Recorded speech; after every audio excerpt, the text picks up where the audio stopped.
পুজো পরিক্রমা নিয়ে আমি দেবপম আপনাদের সাথে। আজকে আমরা চলে এসেছি ঠাকুরপুকুর এসবি পার্কে। আমার সাথে এই মুহূর্তে রয়েছেন ক্লাবের সম্পাদক, তার কাছ থেকে বিস্তারিত জানবো এই বছর তাদের কনসেপ্টটা কী। স্বাগত এস নিউজের পর্দায়। প্রথমত আপনাকে যে প্রশ্ন, আমরা দেখতে পাচ্ছি বিভিন্ন রকম এনশিয়েন্ট এক্সকাভেশনের জিনিস, কি করেছেন এবার?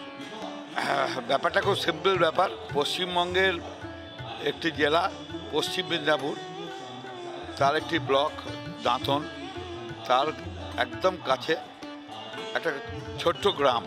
সেই গ্রামটার নাম হচ্ছে মঙ্গলমারি। সেই মঙ্গলমারিতে একটা বিরাট আকারের ঢিপি ছিল।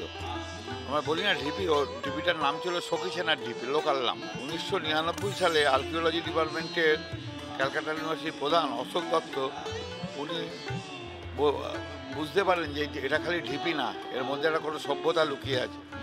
2003 থেকে 2016 সাল পর্যন্ত টানা 9 দফায় এখানে এক্সকাভেশন হয় এবং সেই এক্সকাভেশনে একটা বৌদ্ধ বিহার উঠে আসে।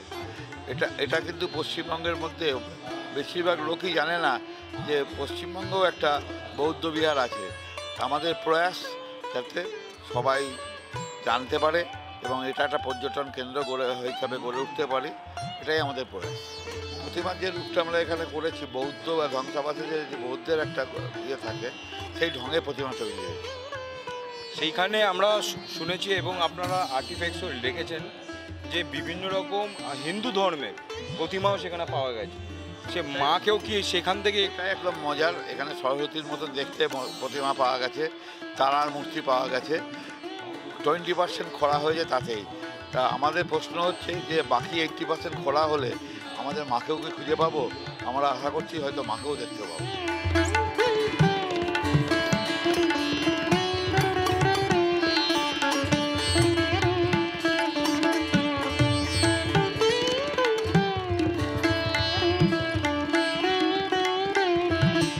এখানে আমার কাছে সবচেয়ে ইন্টারেস্টিং যেটা মনে হয়েছে সেটা হচ্ছে যে এটা বৌদ্ধ সভ্যতা আবিষ্কার হয়েছে। বৌদ্ধ বিহার ছিল, কিন্তু তার মধ্যে প্রচুর হিন্দু দেবদেবীর মূর্তি পাওয়া গেছে। তাই এই যে বৌদ্ধ সভ্যতাতে যে হিন্দু দেবদেবীর যে প্রভাবটা বিস্তার করছিল সেই সময়, সেইটা আমার কাছে খুব ইন্টারেস্টিং মনে হয়েছে। এটা অ্যাকচুয়ালি একটা গর্ভগৃহ।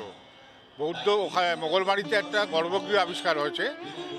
আমরা এটাকে সেই গর্ভগৃহটাই করেছি এবং আমরা যেটা জানি সেটা হচ্ছে মোগলমারিতে এখনও পর্যন্ত মাত্র 20% খনন কার্য শেষ হয়েছে।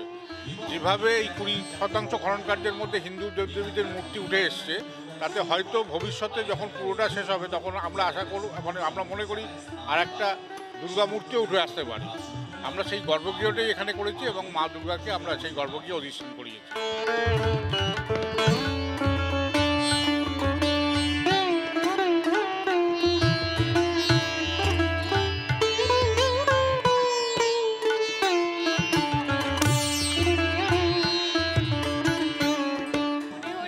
'আর্কিওলজি নিয়ে ইন্টারেস্ট ছিলই আগাগোড়া, তো ঢোকার সঙ্গে সঙ্গে জিনিসগুলো খুব রিলেটেবল মনে হলো। হিউনসাংয়ের এখানে ছবি দেখে মনে হলো পুরাতত্ত্ব বিভাগের জিনিসপত্র নিয়ে করা মণ্ডপটা খুব ভালো ডিটেলিং, এইগুলো পড়ে যা বোঝা গেল। মানে রাখা ছিল সাল, তার ইতিহাস সব কিছুই লেখা আছে। যাদের ব্যাকগ্রাউন্ড নেই এই ব্যাপারেও তারাও জিনিসপত্র পড়ে বুঝতে পারবে। ভালোই লাগলো। খুব পুরাতত্ত্ববিদ, সব পুরনো মানে হিস্টোরিক্যাল জিনিস সেগুলোকে সুন্দর করে তুলে ধরেছে। আগের দিনে বাণিজ্য বা ওই শিল্পলিপি যেগুলো এক্সিবিশনে দেবার মতো, ওগুলো সুন্দর করে সাজানো। আর এই যে মানে বলা, তার ব্যাকগ্রাউন্ডে সাউন্ডটা, এটাও খুব ভালো, মানে বুঝিয়ে বলাটা খুব সুন্দর, মানে পরিবেশটা খুব ভালো, মানে ব্যাকগ্রাউন্ড বা সব কিছু এত ভালো তৈরি করেছে, এটাই ভালো লাগছে।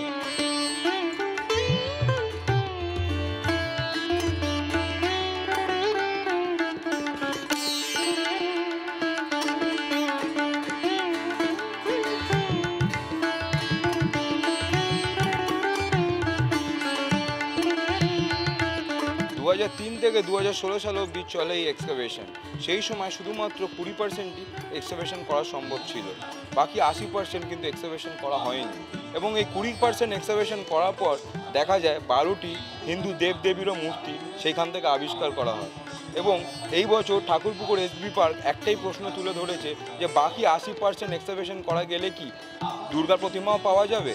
এবং সেইভাবেই তারা কিন্তু এই বছর তারা তাদের দুর্গা প্রতিমা গড়ে তুলেছেন এবং থিমের নাম দিয়েছেন প্রত্নকথা।